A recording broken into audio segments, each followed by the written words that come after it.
You might already know how new laws are made in the EU and who the main players are, but not all new EU laws take on the same form.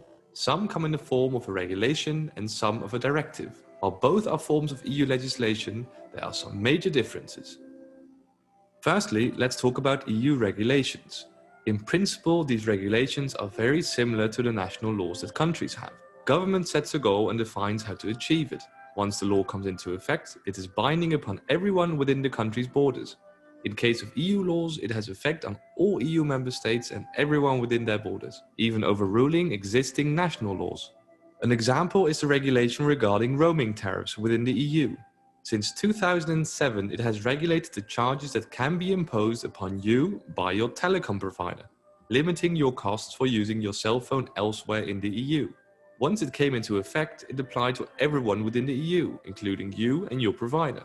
In line with the principle of subsidiarity, the EU should leave as much to the member states as possible.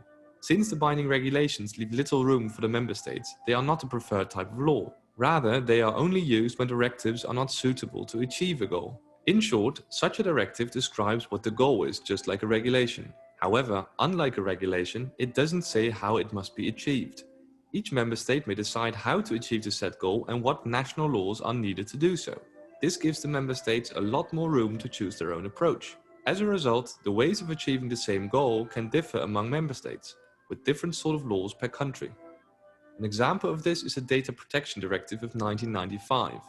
Because of varying interpretations, big differences existed between the member states when it came to the level of data protection, with countries like Austria and Germany having very strong data protection laws and countries like Ireland much less so. Here we also see the switch from directive to regulation. First, it was thought that a directive would suffice to achieve the common goal. When it turned out the directive didn't get the job done, a regulation was passed to achieve what the directive couldn't. In case of data protection, a regulation was passed in 2016. It harmonizes European data protection legislation to assure that all of us have the same data protection regardless of the member states we or the companies are in. And I just noticed here that there's some issue regarding the cyber campus. I can't seem to call up the class cyber campus. I click on cyber campus and I get this. I don't get the, I gotta log in. See, this is what happens when you get my age. So I log in and,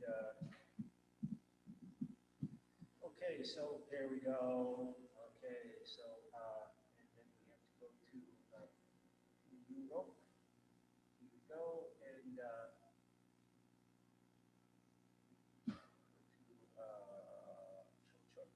we go to, we are still here in week 9 until Wednesday. So we click here, it's smart attendance, and your smart attendance number is 905. 905 is your smart attendance number. So the chatting function 905. Okay, today is our short class, and so it goes by really fast. And as you know, your midterm final drafts are due by Saturday, and I already highlighted the evaluation criteria that I will use to put a A plus A, B plus B, so on those midterm papers. And but we're now moving on to the discussion of the impact of Europeanization on the parties of the European Union and the member states, the parties, political parties within the member states. And this man I know very well because I went to graduate school with him. He was a year or two younger than me. And he is Mr. Euroscepticism. He is the expert on Eurosceptic parties and the emergence of Eurosceptic parties in the European Union. He went to school with me at the University of Pittsburgh in the political science department and studied under Albertus Braga, who was an expert on the European Union, and then was vice president of the university after I left, and University of Pittsburgh, and now she's retired. But I won't say more about that right now. But so political parties. So why do we care about political parties? Well, there's a lot of reasons why we care about political parties. And one of the reasons we care about political parties is because they're really important for democracy. Supposedly, they're really important for democracy. And what do we mean that they're really important for democracy? I think there's a lot of different ways to answer that question as to why they're really important for democracy. And one of the reasons is because they encourage belief among the people who want to participate in politics that it is a way by which they can directly participate in shaping the policies of their community, and of course in determining who rules and who has authority to make those policies in the name of the community. So political parties are understood typically to be very important for the creation of stable, effective, democratic political systems. And again, as I told you, I went to Bulgaria in 1994, just 5 years after the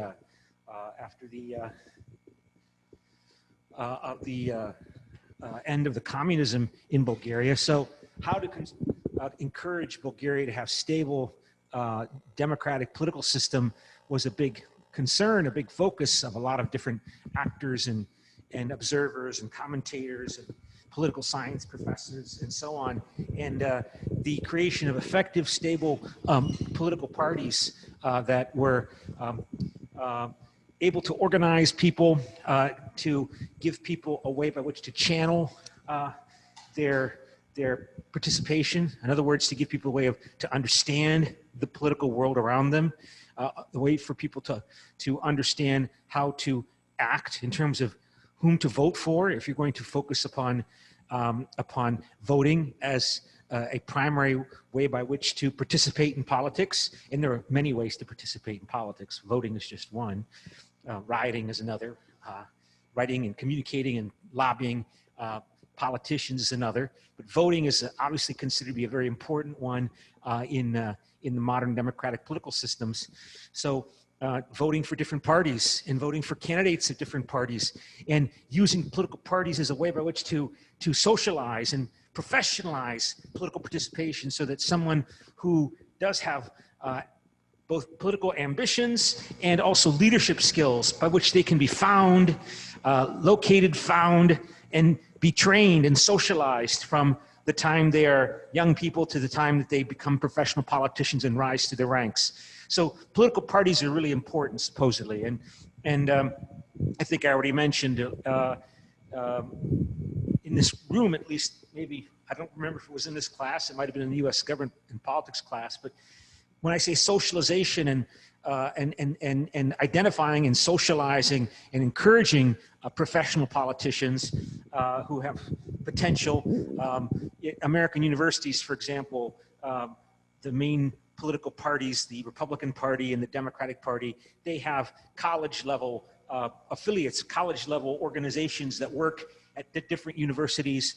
And if you're an aspiring young professional politician, you might join the Young Republicans, for example, at the local university where you were going, that there's probably a Young Republicans branch there. And the same is true in Europe.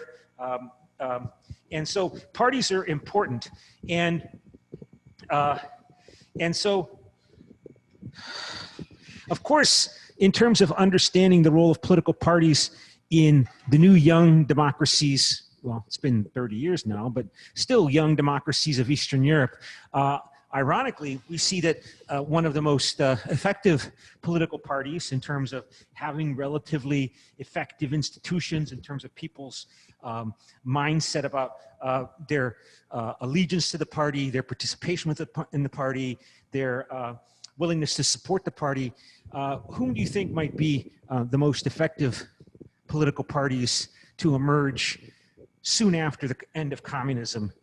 And it's kind of a trick question. So Anais, what kind of political parties do you think would, in 1995 or 1994, when I came to Bulgaria, which political party do you think was the most effective in acting as an organization effectively in terms of organizing its members, directing their efforts, organizing political campaigns, everything that's involved in terms of the bureaucracy and organization of human beings to participate in a political campaign? Which political party do you think might be the most successful in Bulgaria when I went there in 1994? Yeah, great. High five, high five. Yes, the socialists. And I was kind of surprised that Anis would say that, because we have this stereotype that, you know, anything that having to do with the communists is bad. But these communist parties renamed themselves. And the Bulgarian Communist Party became the Bulgarian Socialist Party. And in Poland, the Polish United Workers' Party became the Polish Socialist Party. They didn't call themselves the Communist Party. They were called the communism, the Polish United Workers' Party. And they became the Polish Socialist Party.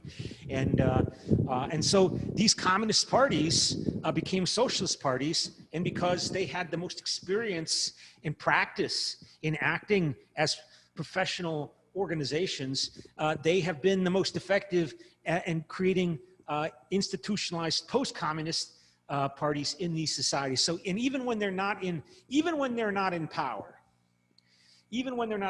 like in Bulgaria, for example, in particular, or Romania, the countries that were more underdeveloped when communism came, they have created, still to this day, even when they're not in power, they're called hegemonic parties. That even when the Bulgarian Socialist Party is not in power, still it's the model for creating political parties or reacting against that model that all the other parties, the new parties that emerged since the 1989, have used or reacted against or responded to.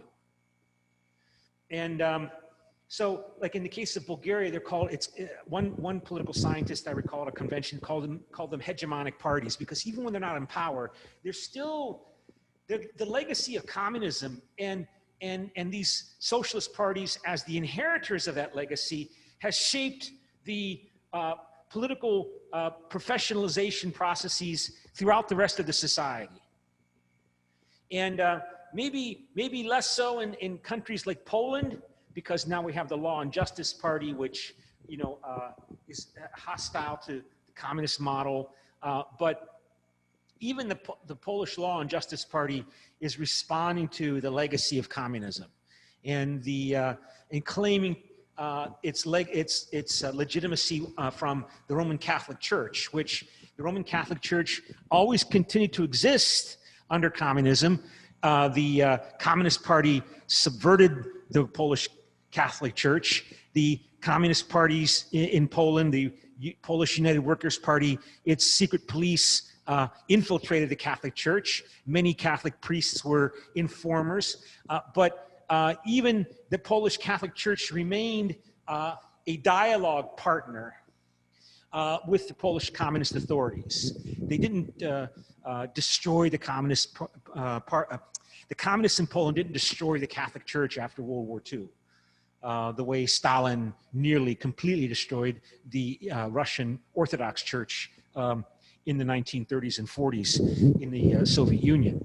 So parties are important, and so let me here's a just very brief statement about the nature of political parties. This is from a textbook that I used to use when I was teaching Introduction to Political Science, and so there's some description of the different types of political action, political participation, and voting is one of these forms of political participation, you know, how people want to participate in politics. And the rest of the chapter here focuses upon interest group formation, interest group behavior, which is obviously an important topic in my US politics course, but also important here. But just to highlight the discussion of parties here, since we're reading directly on parties this week, in European parties. So political parties are interest groups that transform themselves into a political party when the group attempts to capture political power directly by placing its members in government office. So that's the key point, that political parties form in order to win elections. And that means to control the state, or at least the government authority, the government offices that constitute the state. So the rise of Eurosceptic parties that Paul Taggart describes in this week's reading is ironically motivated by a desire or a drive to get control of these European, or at least influence the governments of the member states, as well as the European Union institutions, in order to reduce the influence of the European Union by changing government policy. So, and so in most political systems, the political party is the broadest linkage institution linking the individual to the state. Most parties are overarching organizations which incorporate many different interests and groups. So you can obviously have in the Polish socialist, in the Bulgarian Socialist Party, you can have farmers, and you can have workers, and you can even have some business people if they're left of center.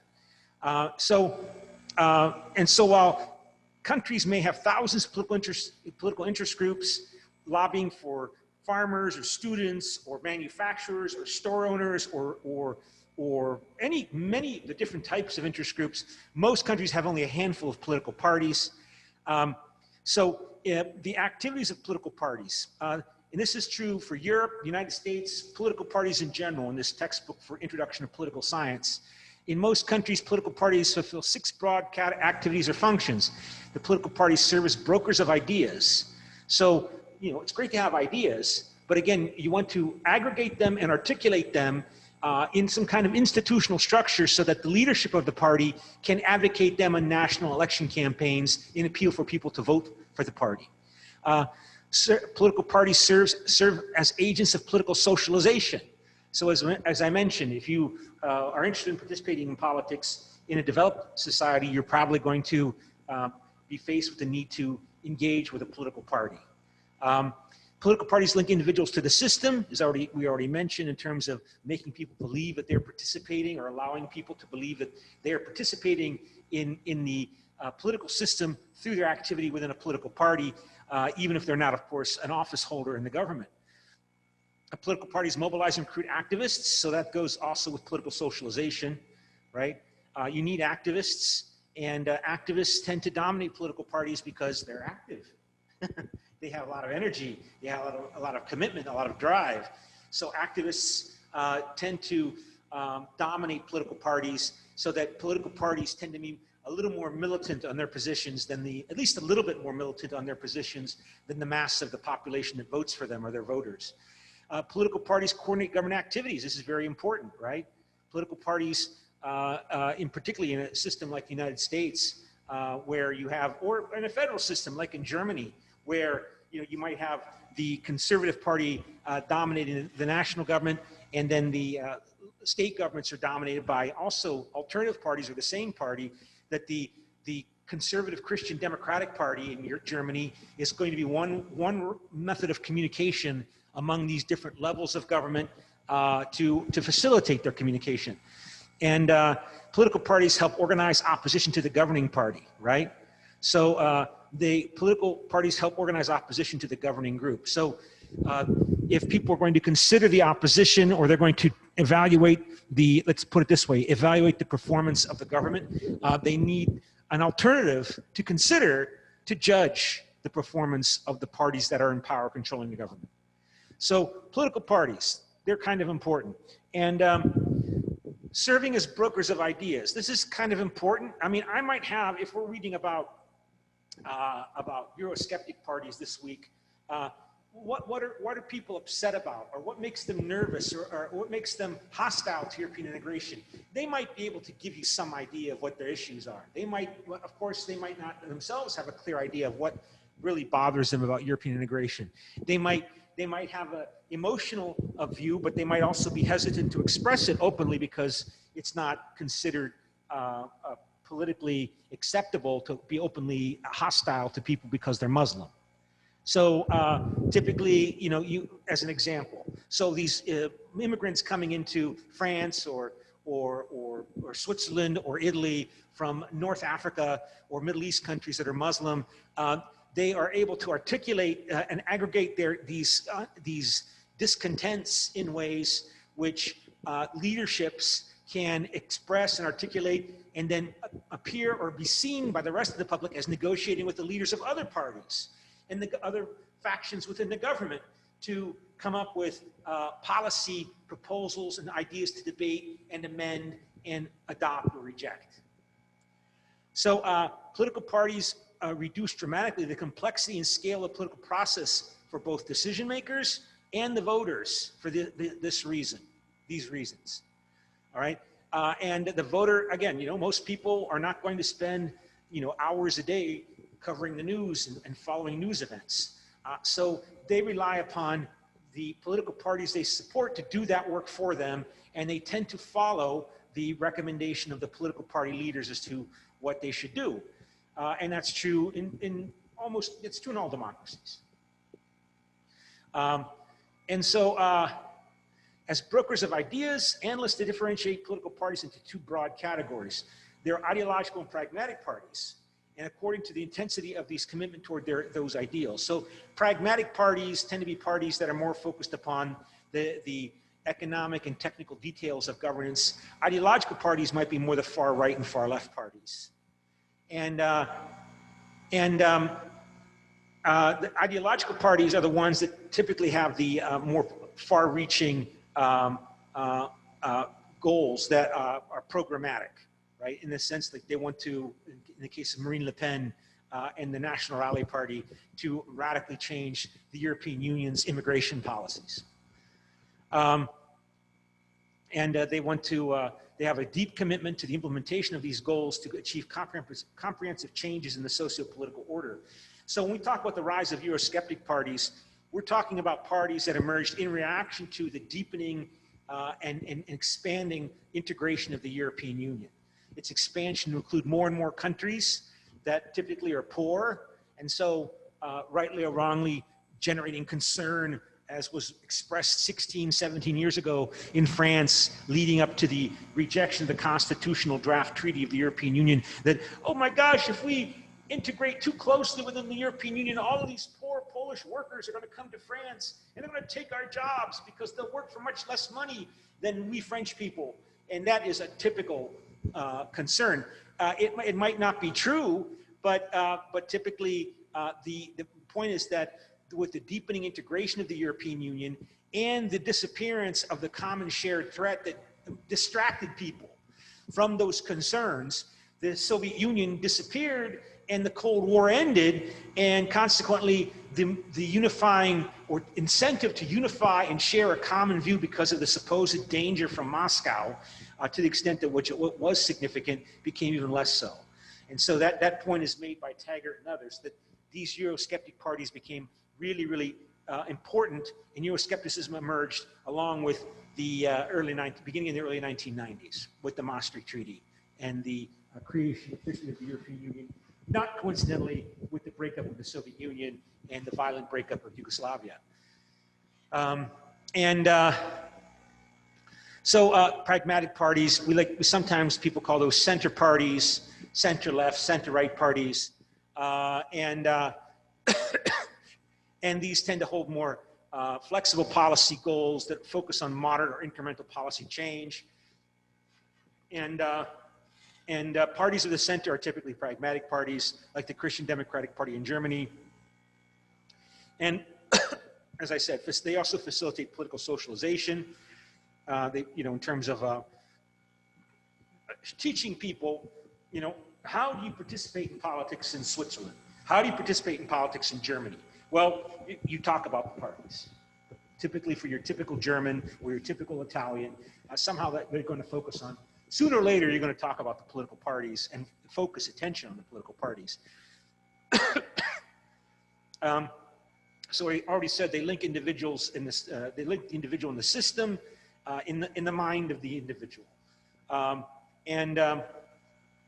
political parties. They function in a general manner to formulate, aggregate, and communicate a coherent package of demands and supports on the authorities, towards the authorities of the community. If the party gains political power, then it can attempt to implement these demands on behalf of the individuals whose interests it serves. Of course, if you're reading, I read the New York Times, you know, it's got its negatives as well as its advantages, but that seems to be a theme in the last 72 hours, that with Emmanuel Macron, again, winning re-election in France, that the supporters of the far right, of the Le Pens and Zemmours in France, they are feeling shut out, that they are not being able to participate in the political system because of the Republican front, the mobilization of everyone else against the 42% of the voters in France in the last election, last weekend, was it? Yeah, that they voted for Le Pen, and they, Marine Le Pen or her father earlier, they always come in second, and so the news reporting is that of concern that this might lead to radicalization of these voters, of their supporters to some extent, because no matter what they do, they can't get represented in the government, supposedly. And I don't know how much to take that for as serious, because Emmanuel Macron, he has made you know, right-wing statements. He has made comments about political Islam, about Islamic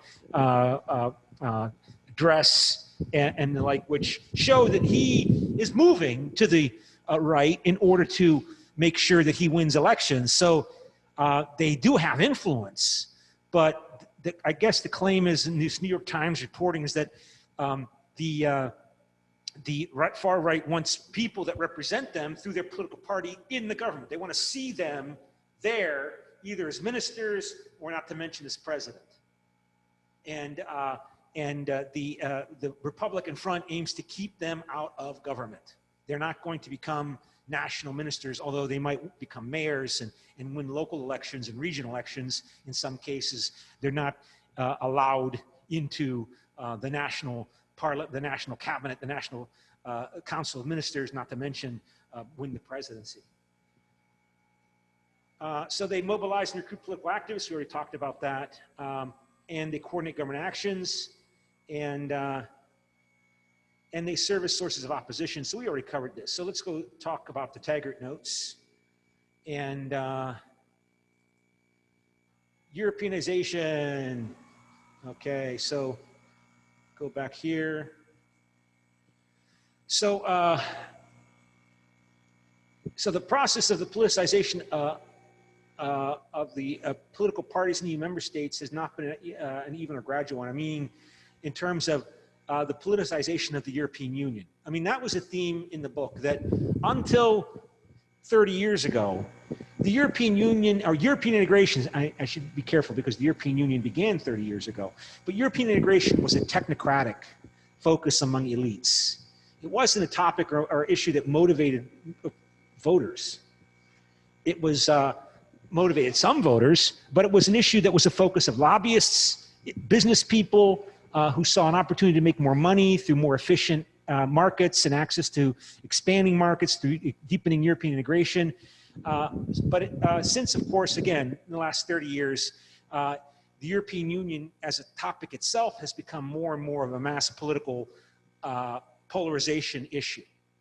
And political parties are, of course, also represented in the European Parliament. And the European Parliament became more important, particularly in the last 30 years. Particularly in the last 20 years. And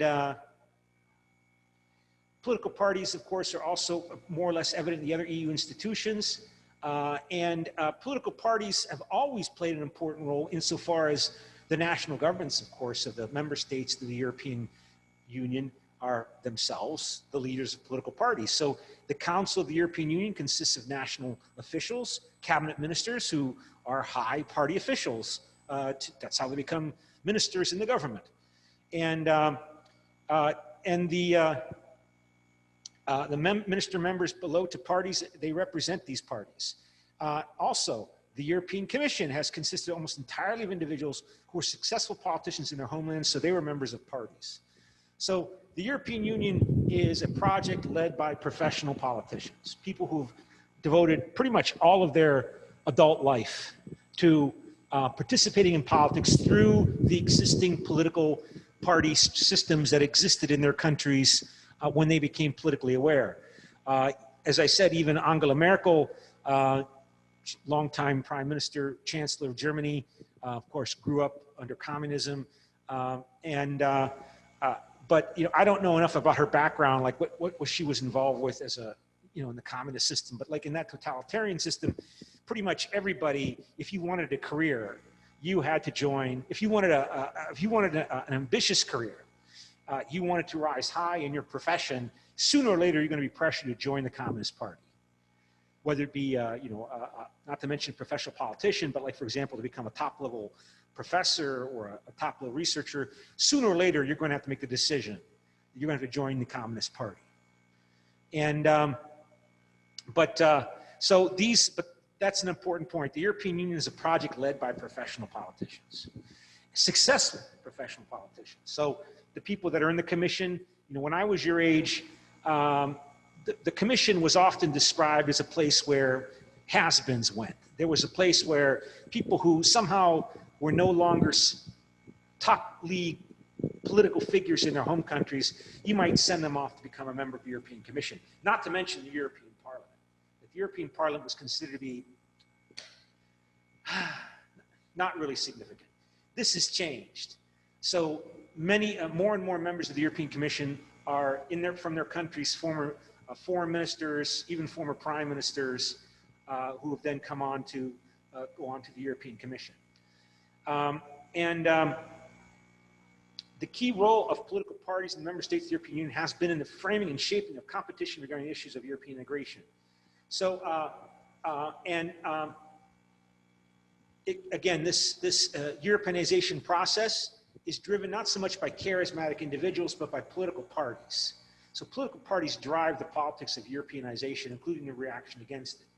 I mean, even in the case of challenges to European integration, like the Law and Justice Party in Poland or Fidesz Party in Hungary, we still talk about parties. They still win elections. They still have to focus on winning elections. So political parties drive the politics of Europeanization, and political parties therefore politicize European integration issues, keeping in mind that these political parties are 99% of the time focused upon impact on winning elections. They want to win elections. So Euroscepticism emerges as a concern or a motivation, but at some point, your primary concern has to be also your influence in elections. And so this is why political parties have become the main vehicle for Europeanization and also Euroscepticism. And the politicization of European integration happens through political parties. Like Viktor Orban would not be the Eurosceptic Prime Minister of Hungary, would not be there were it not for the fact that his political party wins elections.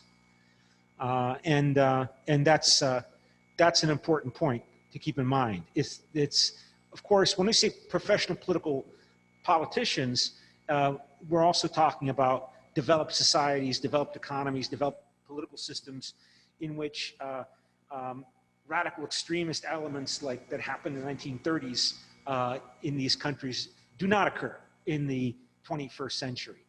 And as I mentioned, even Marine Le Pen, if and when she becomes president of France, even she is moderating, or at least talking about, well, now she doesn't want to leave the Eurozone. She wants to keep the Euro, not to mention leave the European Union. She just wants to change the European Union policies to stop immigration or greatly limit immigration.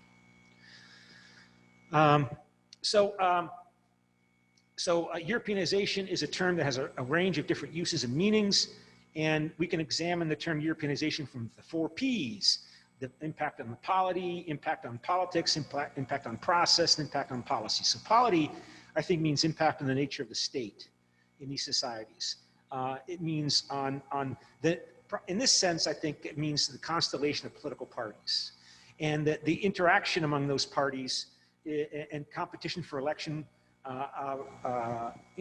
victories, electoral support and vote by voters, and then process means the impact on the European policymaking processes, both within the member states and also at the higher level, at the European Union level, and the policy outputs as well. So policy outputs, I should say. So the polity focuses on the institutions which European integration has created.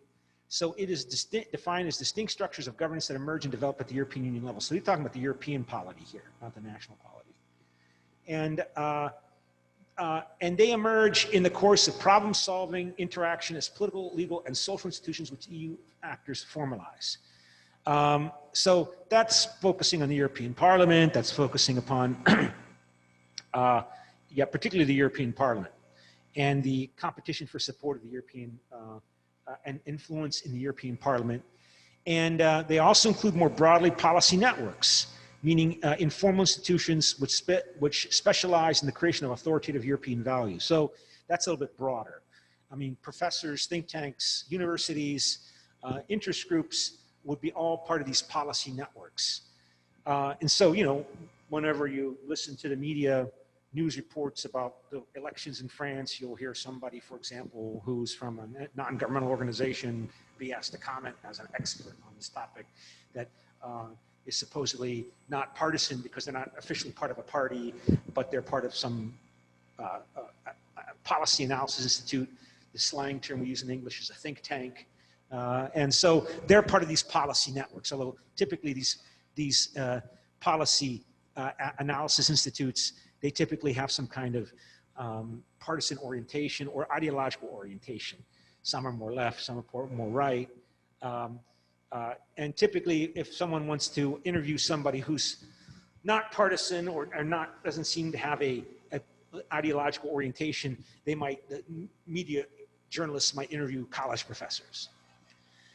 So, but they're all part of these policy networks. So this definition of polity focusing on the European levels of governance include the reaction of the political parties to negative integration, which means removing barriers to free trade, right? Making it easier to trade, versus positive integration also means incentivizing or increasing the level of political integration at the European Union level, and also in terms of framing integration, which means, again, these are my comments, legitimating the policy outputs to national publics. And this is the big challenge, right? Because nationalists tend to be skeptical of European integration because, not surprisingly, European integration is a challenge to the sovereignty of France or Italy or Poland or Germany. And you may or may not care, or that may not be an important issue for you or me or whomever, but it is an important issue for a lot of people. And if you're Emmanuel Macron or you are the leader of Poland, you know that many of your people are concerned with the independence and sovereignty of the nation. And so if you can phrase European integration as a way to increase the strength and influence of Poland in the world, or increase the strength and influence of France in the world, that will appeal to some French nationalists in terms of how I've defined nationalism. That's not, Europeans don't like the word nationalism because nationalism means fascism. And you don't want to be a fascist. But I'm using the term nationalism from a political psychological point of view. Intense self-identification with an in-group of people that's very large, and I feel very intensely about, and I'm intensely concerned about their sovereignty.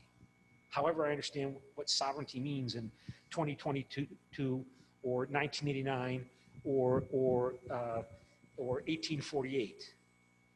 It varies according to the epoch. But so some of those people will appeal. Emmanuel Macron will appeal to them, and like some of the supporters of Charles de Gaulle were supportive of European integration, even though Charles de Gaulle was a French patriot nationalist because he claimed that it was necessary for France to have its rightful place in the world through leading the European Union. So that's good for France. And that will not persuade all French nationalists, but it will persuade enough for de Gaulle, hopefully, or Macron, or Mario Draghi, or whomever, to win enough votes in elections to stay in power. And that relates to this notion of building political coalitions. You're not going to win over all nationalists, but you don't need to win over all nationalists. You need to win over enough.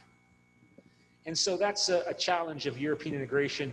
That no, European integration is good for the sovereignty and independence of our country. You know, we pool our sovereignty. We're not threatening Bulgarian or Polish or French sovereignty. We're pooling our sovereignty. We're bringing our sovereignties together. You know, bring them together so we have more influence together rather than separate. These are all the framing, rhetorical, political campaign ways of trying to persuade people to accept European integration. Another policy approach focuses on Europeanization process, as how things are done. There's a European way of doing things. Now, that's an interesting statement because that seems to me to be the evidence of the emergence of an ethical community that's pan-national, that's transnational, that's pan-European. That's a theme in the book, that European integration has not homogenized, is not homogenizing Europeans into one European culture or into one European stew. You know what stew is? It's a kind of dish that has a piece of meat and a carrot and a potato and a pepper, and you mix it all together. It's not even like that. They're claiming that basically, as we look at the development of these national member states of the European Union over the decades, that Europeanization is not causing them to become more and more like each other. But they are interacting more and more, obviously, with each other at a supranational level, at a European level. And this is the understanding of the way by which we as Europeans interact with each other. And so this European way of doing things is an interesting comment because this relates to issues, well, at least that I'm interested in, like what are attitudes? What are attitudes versus culture versus values versus beliefs? People throw around these terms over the years: culture, values, attitudes, beliefs, and they never really define what they mean. But you should, and the definitions to be significant, they have to be different from each other. But you have to show how they relate. How does attitudes relate to values? And some of you are in the methodology class. We talk a lot about that, about what is a value versus what is an attitude or norm. And this is a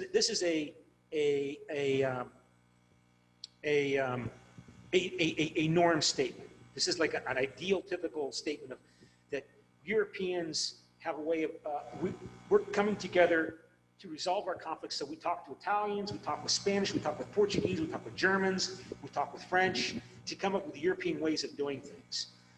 And I think this is this is where the essence of the European self-identity focuses on.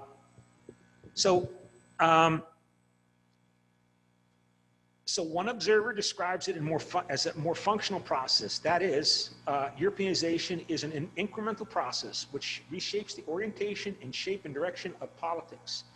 To the extent that European community economic and political processes become part of the member state national processes in politics and policy making. So Italians still work with other Italians as Italians, but when Italians are dealing with other Italians and making Italy's public policies, the public policies of the Italian government, they are talking to each other also about their obligations to the European Union and using those obligations and framing them in a way to win their local national political struggles with each other by appealing to supporters within Italy. So the European economic and political processes at the European Union level, they are impacting Italian national politics insofar as Italian or German national political actors are utilizing those European Union resources in their domestic political struggles with each other. And including rhetorical resources, including,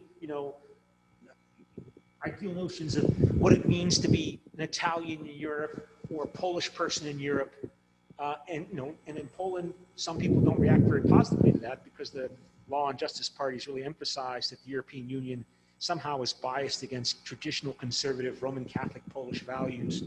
And those traditional conservative Roman Catholic Polish values have a lot of emotional appeal because they supposedly defeated communism and saved Europe and the world. Again, you can't understand politics unless you understand the role of emotion. It's not just about money. Other observers define Europeanization as the adaptation domestically to regional European integration. Yeah, that's a more technocratic focus. They focus on how regional integration's implications shows itself in national politics. It focuses therefore on the national level. Specifically, it focuses on how the national level has reacted to and incorporated European regional integration. I think I just covering what I just said earlier.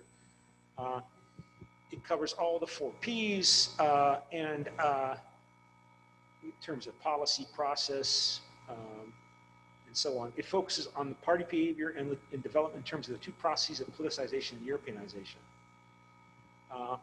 Specifically, it focuses on this perspective on how the European issue is politicized within EU member states. And so, not coincidentally, Italy and Italians, which have this difficult history with nationalism, with Mussolini and his defeat, and the weakness of the Italian state, they're more willing to, Europeanization is a good thing in Italy. More so, generally speaking, than it might be, obviously, in Britain. But still, it does generate resistance because there are always political entrepreneurs or demagogues out there who are willing to say whatever they need to say in order to try to get support when elections. So Matteo Salvini, leader of the Italian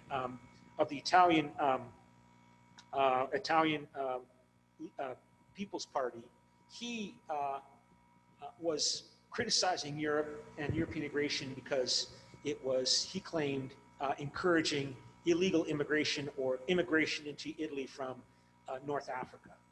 And so what would he have done if he became prime minister? Maybe acted more like Viktor Orban in Hungary, but we'll never know because he was not able to ever come to power and he's being kept out according to the same kind of, a similar kind of dynamic we see in France with Marine Le Pen and the National Rally Party. For the first 30 years following the Treaty of Rome in 1957 that created the European community, political parties had a limited role in European integration. It was a technocratic focus. But since then, the European Union has incorporated parties in the EU institutions, including in the European Parliament. So since then, in the late 1980s, the European Union has officially recognized the role and necessity of incorporating the role of political parties into this process, something that wasn't typical for the first half of European integration.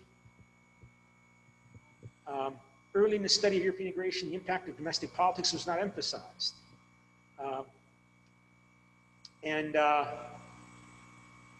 European integration was viewed through the perspective of international relations theory, like liberalism and realism.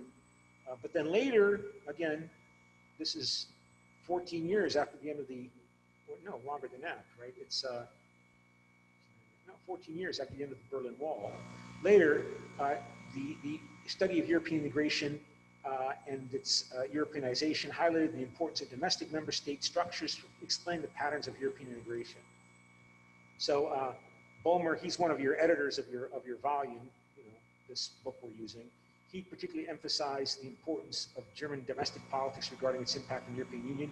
Moravcsik, we already mentioned that briefly at last class. His liberal intergovernmentalism approach focused on the impact of domestic politics on the EU through his liberal intergovernmentalist approach. I should say, however, that Moravczyk's focus is not on nationalism.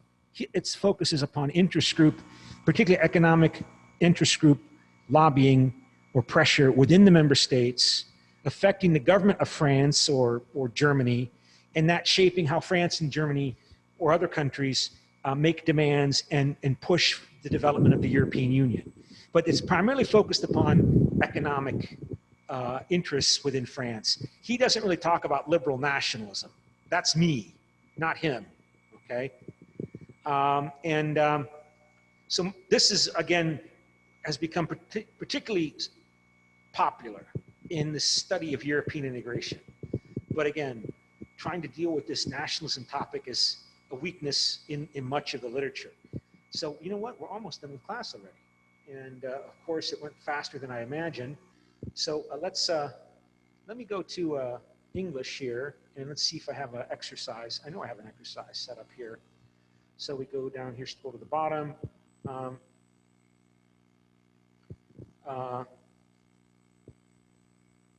What I want to focus on here. Here we have here, Germany, this is from a couple years ago, before the pandemic started, right? Germany, oh no, this is from last year, sorry. Put the Alternative for Germany, the Alternative for Deutschland, AfD party, under surveillance as a threat to German democracy, because since the end of World War II, German law has forbid political parties from being active that appear to threaten German democracy. So in March 2021, a year ago, one of the biggest parties in Germany has been put on under observation, officially notified it is under observation and being investigated for being a threat to German democracy. And says, for the first time in its post-war history, Germany has placed its main opposition party under surveillance, one of the most dramatic steps yet by a Western democracy to protect itself from the onslaught of far-right forces that have upset the politics of the United States. Of course, with the war in Ukraine, everybody's now got a common enemy. So, you know, the enemy of my enemy is my friend. So, oh, guess what? We're not too much worried about the far right.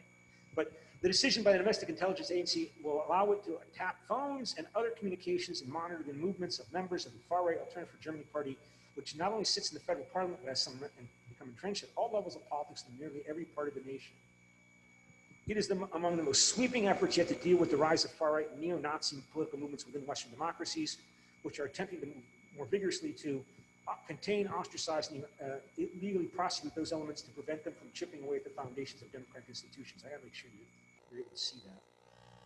Okay, so here, and news of the move came the same day that France banned Generation Identity, a militant youth movement considered dangerous for its slick rebranding of neo-Nazi concepts, and as lawmakers in the European Parliament in Brussels forced the party of Hungary's semi-authoritarian leader Viktor Orban out of the mainstream conservative group. So the European People's Party pushed out Viktor Orban and his Fidesz party out of the right-center European People's Party in the European Parliament. And because of Germany's Nazi history and the fact that Hitler rose by democratic means before swiftly moving to abolish democracy, the country designed its post-war political structures with inbuilt safeguards to protect against the rise of political forces, primarily in another Nazi party that could once again usurp the democracy from the inside. And so, yeah, it says here the party won 13% of the vote in 2017, and so it's one of the biggest parties in Germany. And I won't go through it all here because our time is up. So please respond to the following statement. German restrictions on so-called extremist parties and South Korean restrictions on pro-North Korean parties, because also South Korea has restrictions on pro-North Korea political activities, share the same motivation to protect democracy. So do you agree, strongly agree, neutral, disagree, strongly disagree? Is that primarily their same motivation to protect democracy? And so please vote. And one person has voted. I gotta make sure you can see that. So please vote. 2 people have voted. What about the other 2? Something for us to think about. We have a debate coming up on Friday. And so we will cover that. So let me then go back to the lesson plan and remind ourselves what the debate topic is. So the debate topic is that European federalism is utopian and therefore dangerous. To create or move towards the creation of the United States of Europe, it's not feasible, it's utopian, and like anything that's utopian, it's going to fail because human beings are not angels. Okay, that's it for today, and I will shut down the class to get ready for my next class in the same room. So you have until 10 o'clock to vote if you haven't voted yet on that page. Bye-bye.